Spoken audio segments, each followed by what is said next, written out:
제가요 평생을 이 집에서 살았습니다. 30에 이 집으로 시집와서 쉰도 되기 전에 남편을 먼저 보내고 그 뒤로는 혼자였습니다. 아들이 결혼하면서 나가 살게 됐지만 그래도 서운하지는 않았습니다. 제 집이 있으니까요. 아침에 마당 쓸고 저녁이면 텃밭에서 상추 몇 장 뜯어다 밥상 차리고 외롭긴 해도 마음만큼은 편했습니다. 그런데요, 얼마 전부터 며느리가 이상했습니다. 그 전까지는 얼굴 봐도 어머니 밥 드셨어요? 그 정도 인사가 다였던 사람이었거든요. 그런데 어느 날은 혼자 온 며느리가 제 손을 덥석 잡더니 어머니 너무 애쓰지 마세요. 이제 좀 쉬셔야죠. 그렇게 말하는데 순간 목이 좀 메었습니다. 아휴 이게 무슨 효도인가 싶어 괜히 눈시울이 뜨거워지더라고요. 그날 저녁엔 혼자 방에 들어가서 참 우리 며느리가 저렇게 살가운 구석도 있었구나 싶어 혼자 웃기도 했습니다. 근데요 그게 좀 이상했어요. 그날 이후로 며느리가 자주 전화를 했습니다. 어머니 몸은 좀 어떠세요? 병원은요? 꼭 다니셔야 해요. 며칠 전에는 김치도 몇 통 가져다 주고 갔습니다. 참 고마웠죠. 근데 또 속으로는 좀 이상했습니다.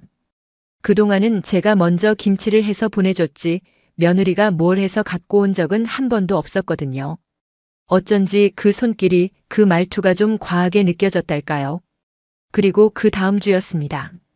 며느리가 저녁을 먹자고 불러서 갔더니 식탁 위에 뭔가 예쁜 봉투를 올려두더라고요. 이게 뭐니? 했더니 어머니, 제주도 여행 상품권이에요. 4박 5일짜리 항공이랑 호텔 다 잡혀 있어요. 눈을 반짝이며 말하더군요. 제가 놀라서 아니 이게 웬 돈이야. 너의 형편에. 그러자 며느리가 제 손을 꼭 잡았습니다. 어머니 저도 그동안 마음만 있었지 제대로 해드린 게 없잖아요. 이번에 좀 무리했어요. 어머니 꼭 다녀오세요. 그 순간 제 가슴이 뭉클했습니다. 그렇게까지 할 며느리가 아닌데 그날만큼은 정말 고마운 마음이 더 컸습니다. 집에 돌아와서도 괜히 가방을 열었다 닫았다 여행 준비를 하면서 혼자 웃고 참 우리 며느리가 이렇게 마음을 쓰는구나 싶어 기분이 좋았죠. 근데요 밤이 되니 또 생각이 달라지더라고요. 아니 근데 왜 이렇게까지 하지? 그동안은 이런 적이 한 번도 없었는데 저도 나이가 들었나 봅니다. 괜히 쓸데없는 의심만 늘고 마음이 자꾸 찜찜했습니다. 그래도 뭐 좋게 생각하자 싶었죠. 며느리가 그래도 이제야 저를 좀 챙기나 보다 그렇게 마음을 돌렸습니다. 그리고 며칠 뒤 아들이 저를 데리러 왔습니다. 어머니 공항까지 모셔다 드릴게요. 가는 길에 괜히 이런저런 얘기를 했습니다. 내가 이렇게까지 할 줄은 몰랐다. 그랬더니 아들이 어색하게 웃더군요. 어머니 잘 다녀오세요. 몸 푹 쉬시고요. 거기서 전화 자주 주세요. 그때까지만 해도 정말로 저는 좋게만 생각했습니다. 이게 나이 먹은 사람의 마음이지요. 가족이 이렇게 챙겨주는 것만으로도 그때는 그저 행복했거든요. 그렇게 제주도에 도착했습니다. 공항까지 아들이 데려다 주면서 어머니 가셔서 몸도 좀 편히 풀고 오세요. 여기저기 다니지 마시고요. 호텔에서 푹 쉬세요. 그러더라고요. 처음엔 괜히 눈물이 핑 돌았습니다. 내가 늙으니 이렇게까지 챙겨주는구나 싶어서요. 호텔에 도착했더니 세상에. 며느리가 예약해놨다던 호텔이 정말 너무 좋았습니다. 방도 넓고 창문을 열면 바다가 훤히 보였거든요. 밥도 맛있고 온천도 있어서 피로도 쫙 풀렸습니다. 처음 이틀은 그냥 좋기만 했습니다. 아침에 일어나서 바다 한번 보고 낮엔 온천 들어갔다가 밤엔 숙소 테라스에 앉아 파도 소리 들으며 멍하니 앉아 있었죠. 그래, 이런 것도 다 살아있을 때 누리는 거지. 속으로 그렇게 생각했습니다. 그런데요, 셋째 날 아침이 지나면서부터 뭔가 마음이 이상했습니다. 눈을 떠도 개운하지 않고 자꾸 가슴이 두근거리고 괜히 방 안을 서성이게 되더라고요. 밥맛도 좀 떨어지고 TV를 켜놔도 귀에 들어오질 않았습니다. 점심을 먹고는 호텔 주변을 좀 걸어봤습니다. 꽃도 예쁘고 공기도 좋아서 한숨 돌리나 싶었는데 휴대폰을 꺼내 들고도 멀뚱히 화면만 바라보다가 그냥 넣었습니다. 아들한테 연락할까, 며느리한테 할까? 괜히 혼자 그걸로 고민을 하더라고요. 결국 저녁쯤 돼서 며느리한테 전화를 걸었습니다. 어머니, 이틀 더 계세요. 제가 일정 늘려놨어요. 가실 때 다시 항공권 보내드릴게요. 며느리는 아무렇지 않게 웃으면서 그러는데 이상하지 않습니까? 보통은 여행 날짜를 다 맞춰서 잡잖아요. 근데 며느리가 호텔이랑 따로 연락해서 며칠 더 묵게 했다니. 그제야 가슴이 덜컥 내려앉았습니다. 괜히 창가에 서서 바다만 바라봤습니다. 파도가 아무리 잔잔해도 마음은 더 소란스러웠습니다. 내가 뭘 빠뜨린 건 아닐까, 혹시 무슨 일이라도 생긴 건 아닐까. 별별 생각이 다 들었습니다. 그날 밤은 더 심했습니다. 불을 다 끄고 누웠는데도 한참을 뒤척였습니다. 가슴이 자꾸 쿵쾅대서 이불을 껴안았다 놨다. 그러다 결국 한숨만 푹푹 내쉬었죠. 잠결에 창밖을 봤더니 달빛이 방 안까지 들어오는데 그때 괜히 등줄기에 식은땀이 주르륵 흐르더라고요. 뭐가 그렇게 불안했는지. 이상하게도 이제는 하루라도 빨리 집에 가고 싶다는 생각만 들었습니다. 결국 참지 못하고 핸드백을 뒤적였습니다. 휴대폰 화면을 켜니 그 사이 문자가 여러 통 와 있더군요. 스팸인지 뭔지 광고 메시지가 잔뜩 섞여 있었는데 그 중에 하나 유독 눈에 확 들어오는 문자가 있었습니다. 3,200만 원 승인 완료 부동산 중개. 그 순간 숨이 턱 막혔습니다. 손이 부들부들 떨려서 휴대폰을 놓칠 뻔했죠.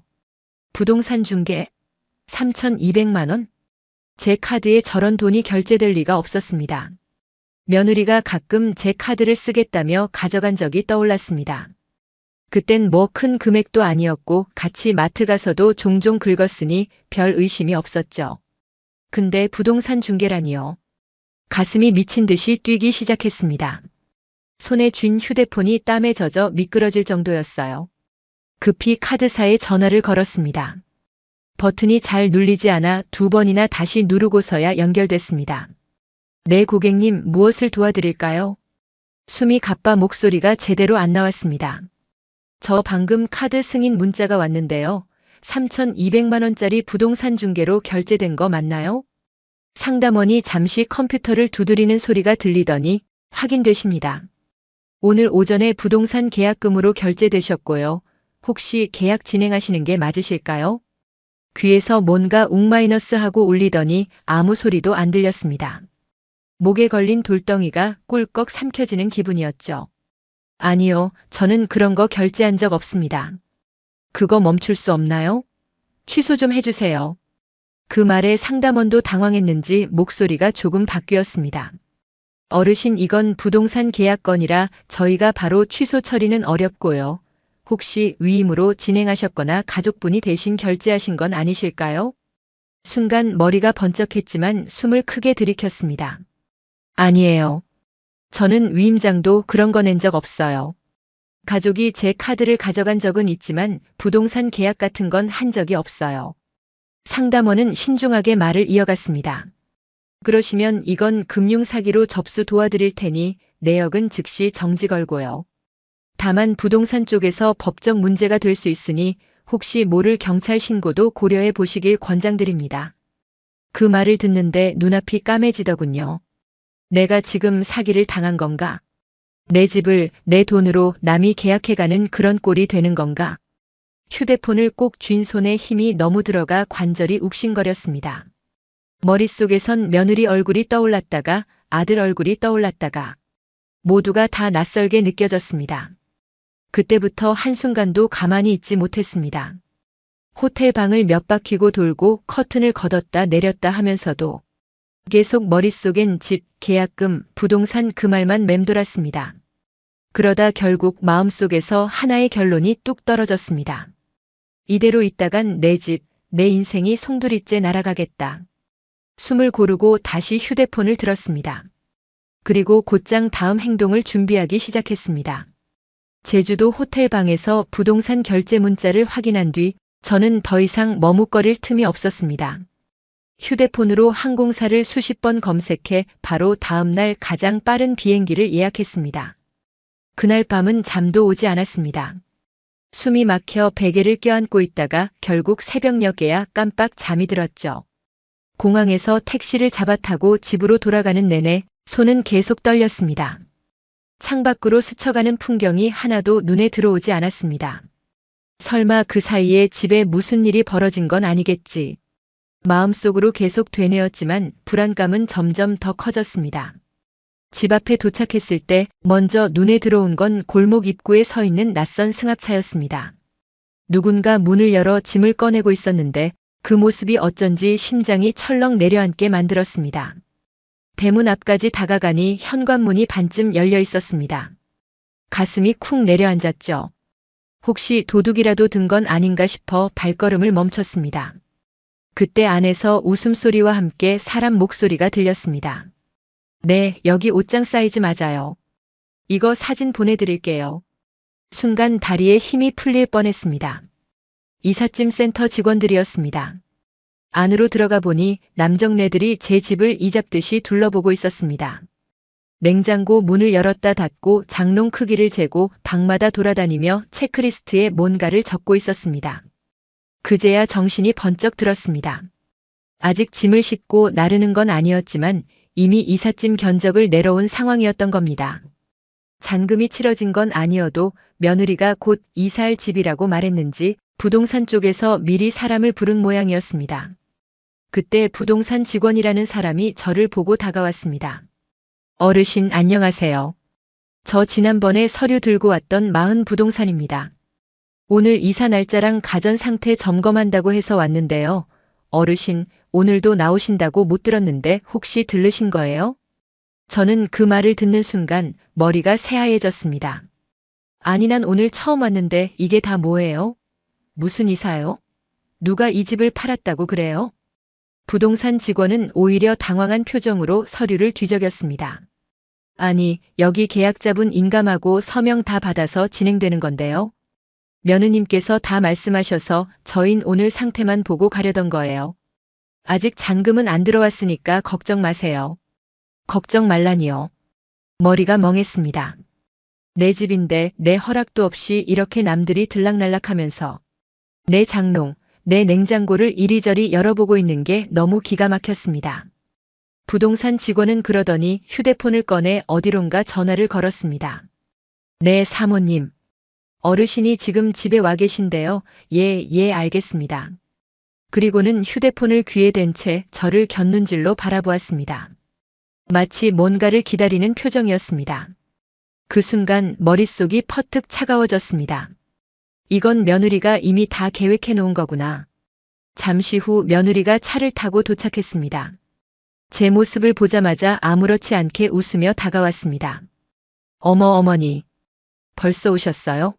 여행 더 하고 오시지 그랬어요. 저는 멍하니 며느리 얼굴만 바라봤습니다. 심장이 두근두근 뛰는데 숨이 막혀 아무 말도 나오질 않았습니다. 그런데요. 며느리는 조금도 당황한 기색 없이 제 손목을 덥석 잡더니 오히려 나긋나긋하게 말을 꺼냈습니다. 어머니, 저희도 이제 살 길 좀 찾아야죠. 어차피 여기서 혼자 뭐 하세요? 집 넓기만 하지 관리도 힘드시잖아요. 그 목소리가 너무 차분해서 소름이 돋았습니다. 사실 요양병원도 좀 알아봤어요. 어머니 허리도 안 좋으시고 무릎도 성치 않으시잖아요. 이젠 좀 쉬셔야죠. 순간 머리가 쭈뼛 서더군요. 며느리가 몇 달 전 아무렇지 않게 웃으며 내밀었던 서류가 떠올랐습니다. 어머니, 이거 건강검진 동의서예요. 보험도 새로 들었으니까 필요하다네요. 도장만 찍어주세요. 그때는 귀찮기도 하고 별 의심 없이 도장 찍고 사인했는데 그게 부동산 처분 위임장일 줄이야. 등줄기에 땀이 쭉 흘렀습니다. 저는 떨리는 목소리로 물었습니다. 내가 그 서류 그게 도대체 뭐였니? 내가 내 도장 받아간 게 그게.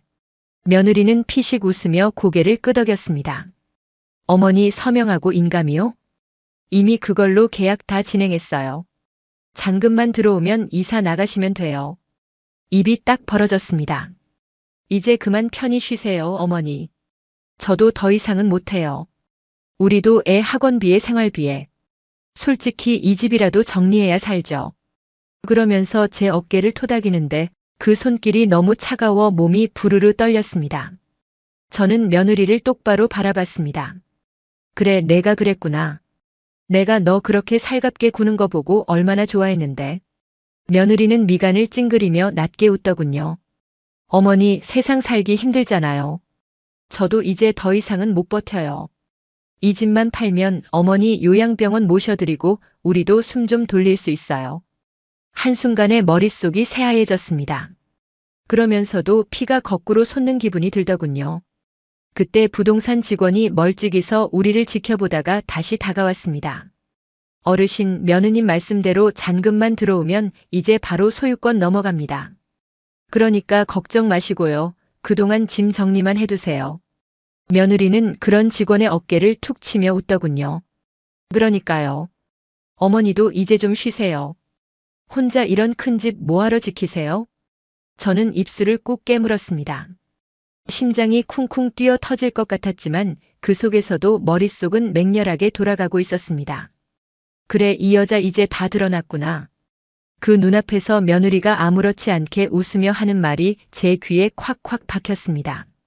어머니, 우리도 사람답게 좀 살아요. 어머니 혼자 이 큰 집 차지하고 사는 거 이제 그만하셔야죠. 저는 아무 대답도 하지 않고 가만히 며느리 얼굴만 똑똑히 바라봤습니다. 그래. 너 이제 끝났다. 내가 다 준비해놨어. 그리고 속으로 천천히 숨을 고르며 이를 악물었습니다. 사실 제가 그렇게 멍청하게만 살진 않았습니다. 며느리가 갑자기 부쩍 살갑게 구는 걸 보고 저는 이미 마음 한켠이 불안했거든요. 그때 동네에 오래 알고 지내던 변호사 아저씨가 떠올랐습니다. 시장통에서 가끔 만나 국밥 사주곤 했던 분이었는데 그날도 마침 마주치길래 조심스럽게 물었죠. 저 변호사님, 며느리가 며칠 전에 서류를 하나 내밀었는데 건강검진 동의서라고. 근데 그게 좀 이상해서요. 혹시 그게 다른 건 아닌지 어떻게 확인하면 좋을까요? 변호사는 제 얼굴을 찬찬히 보더니 한숨을 내쉬더군요. 어르신, 요즘 그런 일 많습니다. 혹시 모르니 위임장이나 등기부등본 한번 떼어보시죠. 동사무소 가시면 금방 나옵니다. 저는 가슴이 철렁했지만 태연한 척 웃으며 고개를 끄덕였습니다. 아휴, 얘 그냥 괜히 제가 예민했나 했는데 한번 알아볼게요. 그 길로 동사무소에 들러 위임장 조회를 하고 등기부등본도 떼봤습니다. 그런데 글쎄 거기에 멀쩡히 제 이름으로 된 부동산 처분 위임장이 등록되어 있는 거예요. 손이 덜덜 떨렸습니다. 제가 그때 며느리한테 사인했던 게 건강검진 동의서가 아니었던 거죠. 숨이 막혀 쓰러질 뻔했지만 꾹 참고 전화를 걸었습니다. 변호사에게 사실대로 털어놨습니다. 며느리가 가져온 서류가 부동산 위임장이었어요. 이제 어떡하죠? 변호사는 다급하게 말했습니다. 지금이라도 공증사무소 가세요. 가처분 신청부터 걸어두면 함부로 못 팔아요. 그날 바로 변호사 사무실에서 공증사무소까지 뛰어갔습니다. 심장이 쿵쾅거렸지만 겉으로는 아무 일 없다는 듯 웃으며 서류를 작성했죠. 공증사무소 직원이 묻더군요. 혹시 며느님께 이 사실 말씀하셨어요? 저는 고개를 저었습니다. 아니요. 말 안 했습니다. 혹시나 또 무슨 꾀를 부릴까봐 그냥 조용히 처리하려고요. 잘하셨습니다. 이제 재산처분금지 가처분 신청해 두시면 아무리 위임장이 있어도 팔 수 없습니다. 그제야 숨이 조금 놓였습니다. 그리고 속으로 다짐했죠. 그래, 내가 아무리 내 이름으로 계약을 해도 이 집은 아직 못 가져간다. 나는 너보다 더 오래 살면서 더 많은 사람을 만나보고 더 많은 속임수를 받단다. 며느리가 제주도 여행까지 보내며 그 사이 뭔가 일을 꾸밀 거라고는 짐작했지만 설마 이렇게까지 할 줄은 몰랐습니다. 그날 밤 공증사무소에서 나와 집으로 돌아가는 길에 하늘을 올려다봤습니다. 가로등 불빛 아래로 서늘한 바람이 불어왔는데 괜히 눈물이 핑 돌더군요. 그래도 내가 이렇게라도 지켜내야지. 이 집은 내 아버지가 평생 벌어 산 집이고 내가 내 손으로 닦고 쓸며 지켜온 집이야. 그렇게 모든 걸 마무리하고 집에 돌아와 며느리 앞에서는 아무 일 없는 척 연기했습니다. 며느리가 어머니 여행 다녀오세요. 호텔도 예약했어요. 웃으며 말할 때도 저도 똑같이 웃어줬죠. 그래, 고맙다. 잘 다녀올게. 그리고 저는 마음속으로 조용히 되뇌었습니다. 내가 무슨 수를 써도 이제 내 집 못 건드린다. 며느리는 제가 제주도에 있는 동안 부동산에 가서 집을 내놨습니다. 계약서에 떡하니 제 이름이 올라가 있으니 중개소에서도 의심 없이 계약을 진행했죠. 며느리는 당장이라도 잔금을 치르고 싶었던 모양입니다. 며칠 뒤 은행에서 대출 승인을 받으려고 서류를 넣었다가 문제가 터졌습니다. 은행 직원이 멀뚱히 서서 서류를 들여다보다가 며느리에게 조심스럽게 물었답니다. 이 부동산에 지금 가처분 등기가 걸려 있는데요. 혹시 알고 계셨어요? 며느리 얼굴이 싹 사라졌습니다. 어디가 아픈 사람처럼 창백해져서는 서류를 낚아채듯 받아들고 그대로 중개사무소로 달려갔죠. 그날 오후 제 집 앞엔 부동산 직원들까지 들이닥쳤습니다. 멋들어지게 정장 차려입은 남자들이 허겁지겁 들어오더니 며느리와 마당에서 얼굴을 맞대고 서 있었습니다. 이거 위임장 맞죠? 이거 가지고 계약하셨다면서요. 근데 가처분이 왜 걸린 거예요? 우리한테 사기치신 겁니까? 부동산 사장이라는 사람이 언성을 높이자 며느리는 잔뜩 굳은 얼굴로 손사래를 쳤습니다. 아, 아니에요. 어머니가 요즘 조금 기억을 못하세요. 치매 기운이 있어서 제가 대신 처리하려던 건데 곧 풀릴 거예요. 부동산 사장이 눈을 가늘게 뜨더군요. 그럼 잔금 날까지 이 상태면 계약 무산이에요. 위약금은 고객님이 물어야 하고요. 우리도 괜히 고객들한테 욕먹고 신용 떨어지기 싫으니까요. 며느리가 입술을 깨물었습니다. 그러더니 잔뜩 떨리는 손으로 휴대폰을 꺼내 어디론가 전화를 걸더군요. 여보, 당신이 엄마 좀 설득해. 이러다 우리 다 끝장나. 통화 내용이 그대로 들렸습니다. 잠시 후 아들이 다급히 집으로 왔습니다. 저는 가만히 앉아서 아들을 바라봤습니다. 너도 이 짓 다 알고 있었니? 아들은 머쓱하게 고개를 떨궜습니다. 그게 내가 계획한 건 아니야. 근데 우리도 애 학원비며 뭐며 너무 빠듯하니까 엄마가 조금만 이해해주면. 그때 부동산 직원이 비웃듯 말했습니다. 이거 풀 생각 없으면 저희도 이제 법적으로 가야 합니다. 이거 완전 계약 사기건인데요. 며느리는 그제야 저를 향해 부들부들 떨면서 고개를 들었습니다. 어머니, 솔직히 말씀드릴게요. 저희도 살 길이 막막해요. 어머니 혼자 이 큰 집에서 뭐 하시려고요? 차라리 요양병원 가시고 이 집 팔아서 우리 애들 미래를 위해 쓰게 해주세요. 저는 아무 대답도 하지 않았습니다. 대신 속으로 또렷하게 새겼습니다. 그래, 너희 속 다 알고 있었다. 그래서 내가 미리 막아뒀단다. 며느리는 초조했는지 또 휴대폰을 꺼내 중개사에게 통화 내역을 보여주며 뭔가를 설명했습니다. 저희 어머니가 정말 예전부터 이런 상태가 있어서요. 곧 진단서도 떼올 거예요. 그러면 문제 없을 겁니다. 중개사는 그 말을 듣고도 고개를 내저었습니다. 글쎄요. 이미 가처분 걸려 있으면 저희도 더 못 진행합니다. 그냥 법대로 하시죠. 며느리 얼굴은 금세 사색이 되어버렸습니다. 부동산 직원들이 집에서 나가자 며느리는 그대로 바닥에 주저앉더니 머리를 감싸쥐고 한참을 떨었습니다. 아들은 그 옆에 서서 허탈하게 제 얼굴을 쳐다봤습니다. 엄마, 정말 이렇게까지 해야 했어? 우린 지금 이 돈 아니면. 저는 조용히 눈을 내리깔았습니다. 네가 내 자식이라서 그나마 이렇게 끝낸 거다. 다시는 이 집에 손대지 마라. 며느리는 그 말을 듣고 벌떡 일어나 제게 다가오더니 이를 앙다물고 말했습니다. 끝난 줄 아세요? 저 그냥 이렇게 물러날 사람 아니에요. 그러더니 다시 어디론가 전화를 걸며 집을 나갔습니다. 그 순간 저는 스스로 놀랄 만큼 담담했습니다. 그래, 이제 내가 어떤 수를 쓰든 다 받아낼 테니 한번 해보자. 며칠 지나니 속이 너무 쓰려서 동네 병원에 들렀습니다. 의사 선생님이 문진표를 보며 고개를 갸웃하더군요. 며칠 전에 며느님이 다녀가셨어요. 어머니가 요즘 자꾸 깜빡깜빡 하신다고 혹시 치매 검사가 필요한지 상담하러 오셨더라고요. 그 말을 듣는 순간 등골이 오싹해졌습니다. 며느리가 제 허락도 없이 제가 이상하다는 식으로 떠들고 다녔던 겁니다.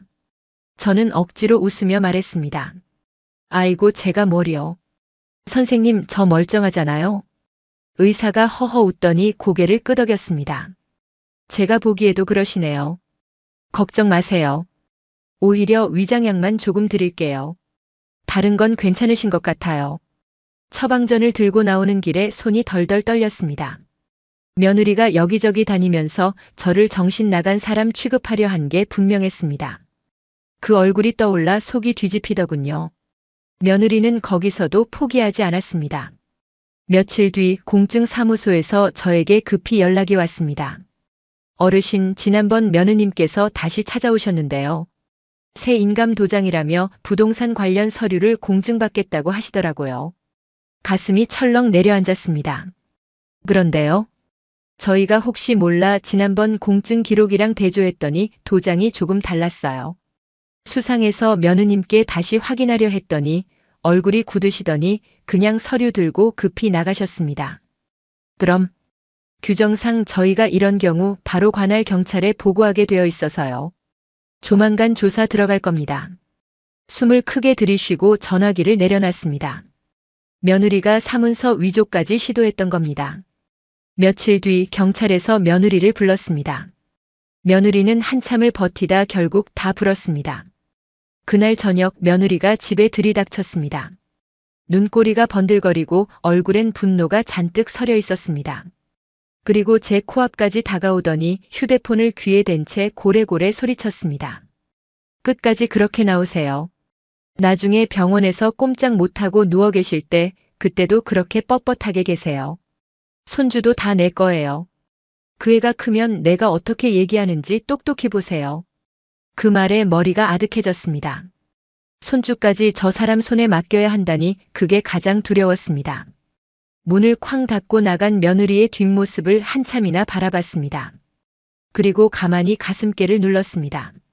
그래도 나는 여기서 무너질 순 없어. 끝까지 지킬 건 지켜야지. 그렇게 이를 악물었습니다. 며느리가 그렇게 문을 쾅 닫고 나간 뒤 집안이 숨막히도록 고요했습니다.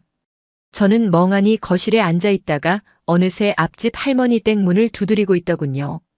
문을 열어준 할머니가 놀란 얼굴로 저를 맞았습니다. 아이고, 무슨 일이세요?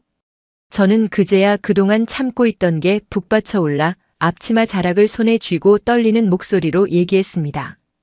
있잖아요. 내가 사람을 너무 믿었나 봐요. 내 자식이고 내 며느린데도 이렇게 될 줄은 정말 몰랐어요. 앞집 할머니가 제 손을 덥석 잡더니 묵묵히 고개만 끄덕였습니다.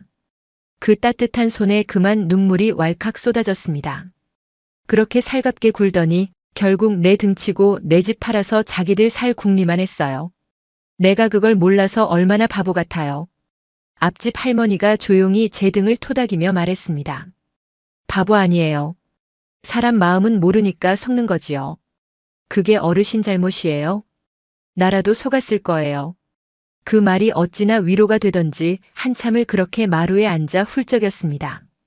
며칠이 지나고 머릿속이 조금씩 맑아졌습니다. 그러자 제일 먼저 떠오른 건 손주 얼굴이었습니다.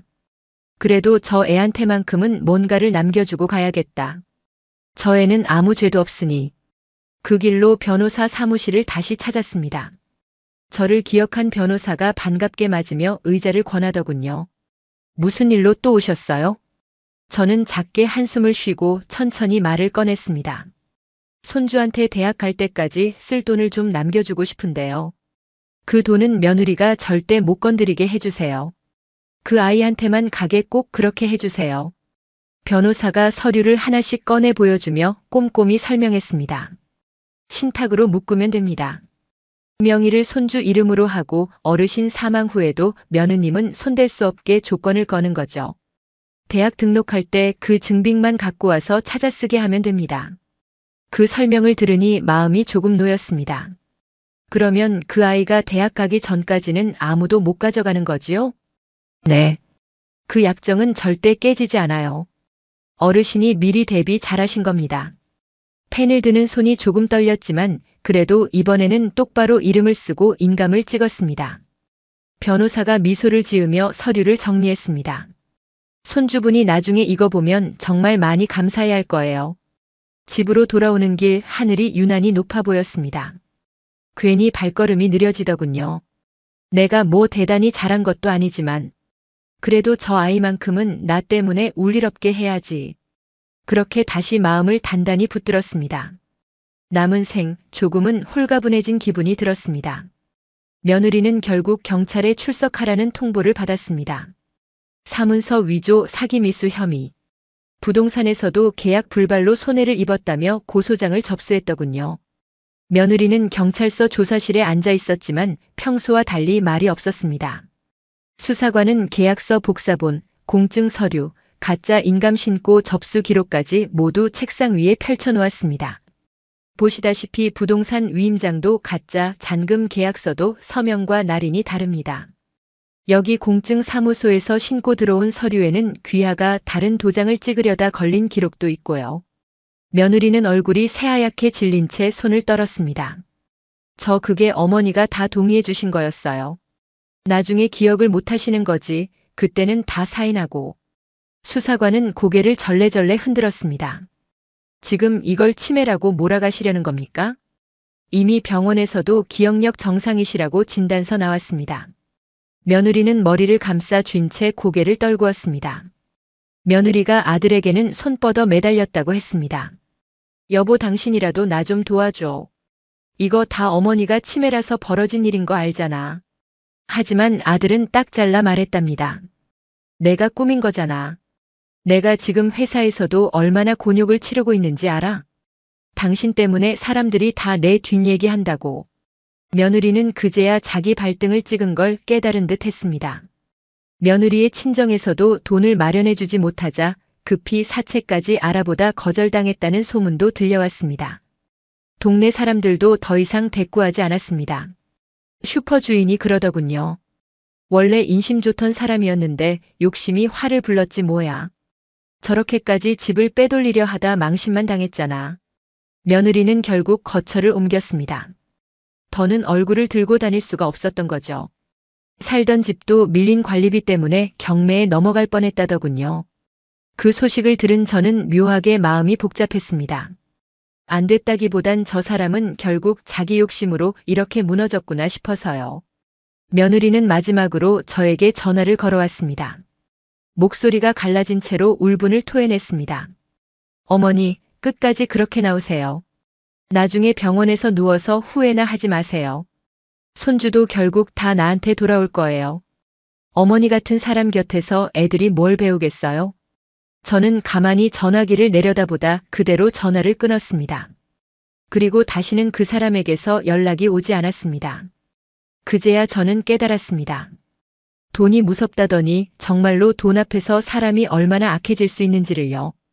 그 돈에 눈이 멀어 내 집을, 내 노후를, 내 평생을 송두리째 훔쳐가려던 사람이 며느리였다는 게 참 서글프면서도 이제는 조금 담담해졌습니다.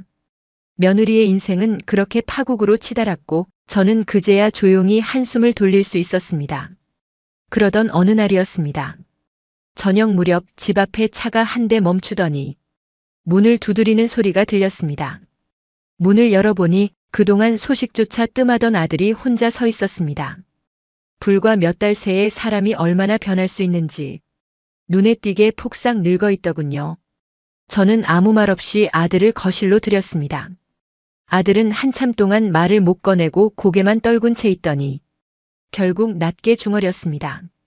어머니, 저 이제 그 사람하고 따로 살기로 했어요.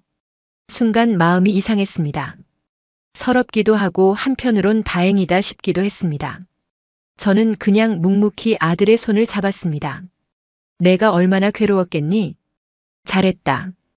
애들 생각해서라도 내가 먼저 정신 차려야지. 그 말에 아들이 눈가를 비비더니 잠시 머뭇거리다 고개를 끄덕였습니다. 그러고는 조심스레 말을 꺼냈습니다. 앞으로 아이들은 제가 데리고 지낼 거예요. 주중엔 학교도 있고 해서 집에 있다가 주말마다 데리고 올게요. 애들이 할머니를 얼마나 좋아하는지 아세요? 그 순간 가슴이 찡하게 저렸습니다. 그래도 이 아이들만은 우리 가족으로 받은 따뜻함을 잊지 않게 해주고 싶었습니다. 며칠 뒤 주말이 되자 아들이 손주 둘을 데리고 집에 왔습니다. 현관문이 열리기가 무섭게 손주가 활짝 웃으며 저를 향해 달려왔습니다. 할머니, 저 왔어요. 오늘은 저랑 같이 잘 거죠? 그 해맑은 얼굴을 보는데 눈물이 핑 돌았습니다. 그래. 나는 결국 이렇게 살아서 이 아이들을 보기 위해 버틴 거였구나. 저는 손주를 꼭 안았습니다. 포근한 체온이 가슴속까지 전해졌습니다. 그리고 속으로 조용히 다짐했습니다. 이 아이들만큼은 절대 상처받지 않게 끝까지 지켜주자. 그날 저녁 손주들이 제 무릎을 베고 웃으며 TV를 보는데 세상이 다 내 것 같았습니다. 그리고 조용히 기도했습니다. 부디 이 아이들 앞날에 오늘 같은 웃음이 오래오래 머물러 달라고 말입니다. 그렇게 시간이 흘렀습니다. 손주들은 어느새 훌쩍 커서 중학교, 고등학교에 다니는 나이가 되었습니다. 저는 여전히 같은 집에 살고 있었습니다. 아침마다 밥을 하고 화초에 물을 주고 가끔 친구 할머니들 만나 수다를 떨기도 하면서요. 그날도 마당에 앉아 해를 쬐고 있었는데 현관문이 열리더니 키가 부쩍 큰 손주가 들어섰습니다. 할머니, 저를 보더니 반가워 뛰어오더군요. 저도 반가워 자리에서 일어나 손주의 어깨를 쓰다듬었습니다. 어쩐 일이야? 내가 이렇게 혼자 다 찾아오고. 손주는 멋쩍게 웃었습니다. 오늘 학교에서 진로 발표했는데요. 제가 마지막에 할머니 얘기했어요. 내 얘길? 응. 할머니가 우리 지켜줘서 내가 지금 이렇게 잘 크고 있다고. 선생님이 그러셨어요. 가장 고마운 사람은 꼭 잊지 말라고. 그 말을 듣는데 가슴이 뭉클해져 숨이 잠시 멎는 줄 알았습니다. 그래, 우리 손주가 할머니 때문에 이렇게 컸다고. 그래서 더 고맙다고. 말을 다 잊기도 전에 눈물이 줄줄 흘러내렸습니다. 손주는 당황한 듯 손등으로 제 눈물을 닦아주며 장난스럽게 말했습니다. 아, 할머니 또 온다. 나는 이제 다 컸으니까 할머니도 걱정 마세요. 앞으로 제가 지켜드릴 거예요. 저는 꺽꺽 숨을 고르며 손주의 손을 꼭 잡았습니다. 그래. 결국 이렇게 살아서 이 아이들 앞날에 작은 기둥 하나 세워준 게 내 평생 가장 잘한 일이었구나. 저는 그날 밤 손주가 건넨 손길을 꼭 떠올리며 참 오래오래 기도했습니다. 우리 손주들, 앞으로 어떤 세상에 나가더라도 부디 바르고 따뜻한 사람으로 살아주길. 그리고 이제야 정말 편안히 눈을 감아도 되겠다는 마음이 살짝 들었습니다. 오늘도 마흔 이후 사람 공부와 함께 해주셔서 감사합니다.